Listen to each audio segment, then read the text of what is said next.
Nomination കൊടുക്കാനായിട്ട് പോകുന്ന സമയത്ത് ആദ്യമായിട്ട് ഇവിടെ വന്ന് തിരി കത്തിച്ചിട്ടാണ് പോകുന്നത്. തീർച്ചയായിട്ടും ജയിച്ചു കഴിഞ്ഞും വന്ന് കത്തിക്കാറുണ്ട്. എന്നോട് സ്നേഹമുള്ളവർക്കെല്ലാം എന്നോട് നല്ല ജാതി മതഭേദം അല്ലാതെ തന്നെ ഒരു മതേതരത്വമുള്ള ഒരു വാർഡിലെ ആൾക്കാരെ പോലാണ് എന്നെ ഒരു സഹോദരൻ. ഈ പ്രദേശം ഈ കിളിയല്ലൂർ അങ്ങനെ തന്നെയാണ്. അല്ലാതെ എനിക്ക് ഇവിടുത്തെ പള്ളിയായാലും അതുപോലെ തന്നെ മാലിക്കര പള്ളി ആയിട്ടില്ല. ഇപ്പോഴാണ് അത് ഇവിടുന്ന് അങ്ങോട്ട് മാറിയിട്ടുള്ളത്. ഇതിൽ പോലും കട്ടവള പള്ളി ജമാ മസ്ജിദിന് ഒരുപാട് സന്തോഷം എനിക്കുണ്ട്. കാരണം അവരെല്ലാം എന്ത് കാര്യത്തിനും എന്നെ അറിയിക്കാറുണ്ട്. വരാൻ പറ്റുമ്പോഴെല്ലാം ഞാൻ ഇവിടെ എത്താറുണ്ട്.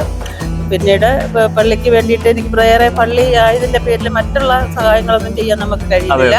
എങ്കിൽ പോലും ഞാൻ എൻ്റെതായ കഴിഞ്ഞ പ്രാവശ്യത്തെ കൗൺസിലറായിട്ടുന്ന സമയത്ത് എൻ്റെതായ കോർപ്പറേഷനിൽ നിന്ന് ഞാൻ ഹൈമാസിലേറ്റ് പള്ളി അങ്കണത്തിൽ തന്നെ ഞാൻ സ്ഥാപിച്ചു കൊടുത്തിട്ടുണ്ട്.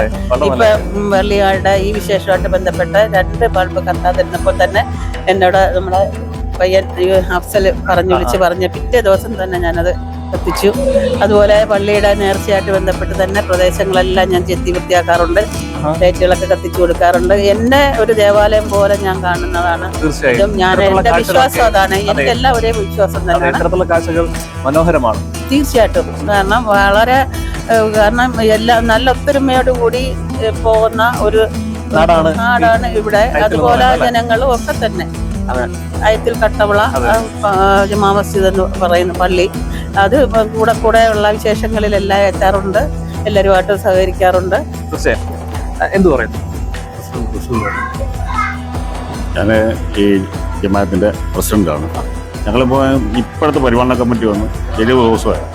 ഈ 70 ദിവസത്തിനുള്ളിൽ 56 ചെറുപ്പക്കാരുൾപ്പെടെ എൻ്റെ കൊച്ചനുജന്മാരുൾപ്പെടെ 56 പേരുടെ ഒരു കരങ്ങളിലൂടെ ഓടിയതാണ് ഈ കാണുന്നത്. ഈ ദിവസം 70 ദിവസത്തിലൂടെ ആകും. അപ്പം മേഡം പറഞ്ഞ പോലെ മേഡത്തിൻ്റെ ഭാഗത്തു നിന്നും മേഡത്തിനെ സംബന്ധിച്ച് മേഡം നമ്മളെ എല്ലാ രീതിയിലും സഹായിക്കുന്നുണ്ട്, കൗൺസിലർ എന്ന രീതിയിൽ. പിന്നെ ഇവിടുത്തെ എന്ന് വെച്ചാൽ ഞങ്ങളെ മെയിനായിട്ട് ഇവിടെ ഒരു ദിക്റുകൾക്ക് വർഷം നടക്കുന്നുണ്ട്. വർഷത്തിൽ ഇതുവരെ ഡിസംബർ ജനുവരിക്ക് തുടക്കത്തിലാണ് ഇത് നടക്കുന്നത്. അതിന് 4ാമത് മതസ്ഥർ പങ്കെടുത്തൊരു പരിപാടിയാണ്. അപ്പോൾ കഴിഞ്ഞിട്ട് ഏകദേശം 2 മാസമായതുള്ളൂ. അത് മൊത്തത്തിൽ ഞങ്ങൾ ഇവിടെ എല്ലാം മതസൗഹാർദ്ദമായിട്ട് പോണതാണ്. ഇതെന്ന് പറഞ്ഞാൽ ഈ പറഞ്ഞ കണക്ക് 56 വ്യക്തികളെന്ന് പറഞ്ഞാൽ ചെറിയതായി പറഞ്ഞാൽ ഞങ്ങൾ സെക്രട്ടറി ഉൾപ്പെടെ ഞങ്ങൾ കൊച്ചനുജന്മാർ അങ്ങനെയുള്ള കൊച്ചനുജന്മാരുടെ വരെ സഹായത്തോട് നവീകരിച്ചൊരു പള്ളിയാണ്.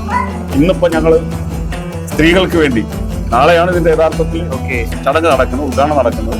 ഇത് ഞങ്ങളെ ജമാഅത്തിൽപ്പെട്ട തൊട്ടടുത്തുള്ള ഞങ്ങളിപ്പം സഹോദര സമുദായത്തിൽപ്പെട്ട സ്ത്രീകൾ ഉൾപ്പെടെ എല്ലാവർക്കും പള്ളിക്കാൻ കാണാൻ വേണ്ടിയിട്ടുള്ള ഒരു അവസരം. അതല്ലേ? എന്ത് പറയുന്നു? വളരെ സന്തോഷം തോന്നുന്നു. കാര്യം നമ്മളിത് തുടങ്ങിയപ്പോൾ ആദ്യം വിളിച്ചത് അപ്പുറത്തെ സരസ്വതി ചേച്ചി എന്ന് പറഞ്ഞ അവരെ മക്കളെയാണ്. അവരെ നിന്ന് വരെയും ചെയ്ത്. പിന്നെ ഇതിൻ്റെ വളരെ പ്രധാനപ്പെട്ട കാര്യം എന്ന് പറയുന്നത്, നമ്മളിത് വലിയ എമൗണ്ടാണ്. നമ്മളെ സംബന്ധിച്ചിടത്തോളം ചെറിയ എമൗണ്ട് അല്ല, വരുമാനമൊന്നുമില്ലാത്ത പള്ളിയാണ്.